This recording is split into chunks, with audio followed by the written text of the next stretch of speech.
Hi everyone, welcome to my YouTube channel called The Upper Room, and today we're going to be talking about the power of the Lord. And are you letting His power truly change your life? And are you available to the call on your life that the Lord is calling you to? And we're going to look at how we can make ourselves available and how you know if you're making yourself available.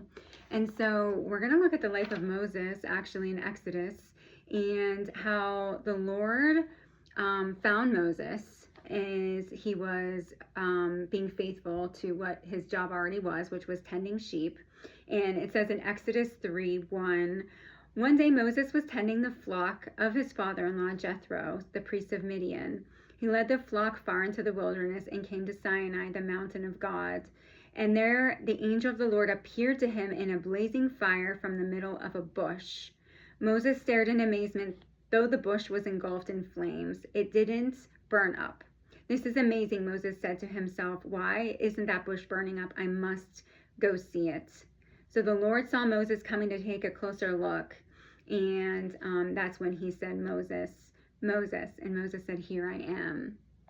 And so are you faithful to what the Lord is calling you to right now? And are you available to press in and take a closer look at what He's calling you and actually asking you to do? And when you do this, it is not going to come without possible self-doubt. And we can look at Moses's life and we see Moses first responded to the call. So maybe you have felt the Lord nudging your heart and knocking, because He's always knocking, and asking you to make yourself available to Him.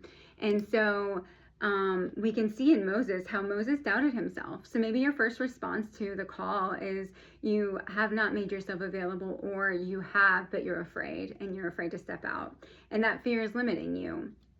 And so we see in Exodus 4:10 where Moses struggled with it. It says, but Moses pleaded with the Lord, "O Lord, I am not very good with my words. I have never been, and I am not now. Even though you have spoken to me, I get tongue-tied and my words get tangled." So that is right after the Lord appealed to him with the call. He said, to free the Israelites from the slavery and the bondage under Pharaoh in Egypt that they were facing. And the Lord wanted to free them from this bondage, to love on them, and so that they could be fully set free. And so that's the call the Lord has for you. He wants to set you free, and He wants you to know that His power is fully mighty to save you. And even though you may have doubts, even doubts on the call on your life, like Moses did, you might start to come up with 1,000 excuses of why you don't think you would be the person for the fit, or why you don't think now is the right time for you to press into the thing that the Lord is nudging on your heart, or how you might feel a lot of excuses of why you're busy, or just how it's not the right time, or you're too young, or not at the right place in your life, whatever it might be. I want to encourage you that the Lord sees those inadequacies that you have, and He wants you to press in faith. And even when you do, it might not come without opposition. So we see even right after this in Exodus 5:17, when Moses did press in and go to Pharaoh and ask Pharaoh, okay, please free my people so that they can go in the wilderness and offer sacrifices to honor the Lord. Pharaoh says in 5:17, Pharaoh shouted, "You're lazy, lazy. That's why you're saying, let us go and offer sacrifices to the Lord. Now get back to work. No straw will be given to you, but you must still produce the full quota of bricks." So He actually made it worse for them. And so things got harder. And so even then, Moses started to doubt. And in Exodus 5:22, he says he went back to the Lord and protested, "Why have you brought this trouble on your own people? Why did you send me, Lord? Ever since I came to Pharaoh as your spokesman, he's been even more brutal." And so this is to show the Lord's power. And it's such a beautiful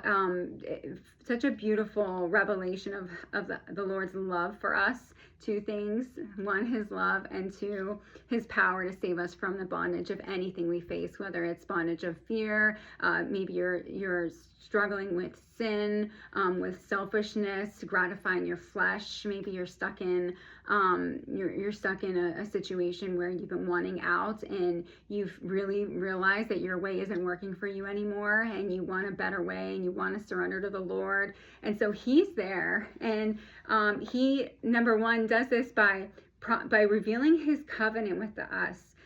So he promises us to deliver us from our whatever we're enslaved by, whatever fear we're enslaved by, or whatever bondage in life we might be enslaved by, or even just a situation you're hoping will change. And so he does this by reaffirming his covenant with us in two ways. One, he reaffirmed his covenant by reaffirming his promise. And so in Exodus 6:4, we see where he reaffirmed the covenant with them under the terms he promised to give them the land. And so he was promising the Israelites land, that he wanted to just give them the gifts of land, of property. And then, and he also expresses that he heard their groans. So we see in Exodus 6:5, you can be sure I've heard the groans of the people of Israel who are now slaves to the Egyptians, and I'm well aware of my covenant with them. And so he hears your groans, he hears your struggle, he hears your fears or your feelings of inadequacy, and he just wants you to press in closer. So just like Moses, he had to press in closer with his curiosity. It says Moses coming to take a closer look, and God called him from the middle. So we have to be close to the Lord to hear the Lord and hear what he's calling us to do, and making ourselves available by being faithful. And we see, can we trust his power? Well, we see the difference between the power of the Lord, which is the motivation to free us. It's the motivation done in love. And we see the difference between the power of the Lord and what happens when Pharaoh tries to demonstrate his power too. And so we see in Exodus 7:11, where the Lord starts to reveal through the miracle that he is powerful and he's going to save them. And he also tells Moses and Aaron beforehand how stubborn Pharaoh will be. And this is so that the Lord's miraculous signs and wonders can even multiply. So the Lord can really demonstrate his power in magnificent ways. And he says he's going to rescue my people. The Lord is going to rescue the people, the Israelites, from the land of Egypt with great acts of judgment and raise his powerful hand. So he promises this. And so they can trust that promise. And we see that as the Lord demonstrates his power, first through the staff that becomes a serpent, a snake, then Pharaoh, it reveals Pharaoh's stubbornness, and it reveals his selfish heart. So the Lord's power reveals the true motivation. If there's deception, or if a person is led by their flesh, or if they're fully submitted to the Lord and letting the Lord save them. And so with Pharaoh, we see how in Exodus 7:11, 7:10, Moses and Aaron went to Pharaoh and did what the Lord commanded. Aaron threw down his staff before Pharaoh, and it became a serpent. Then Pharaoh called his own wise men and sorcerers, and these Egyptian magicians did the same thing with their magic. They threw down their staffs that became serpents, but Aaron's staff swallowed up their staffs. Pharaoh's heart, however, remained hard, and he still refused to listen, just as the Lord predicted.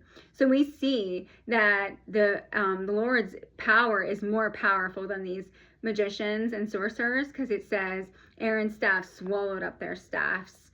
And this also revealed the heart of Pharaoh, that he was trying to prove his own way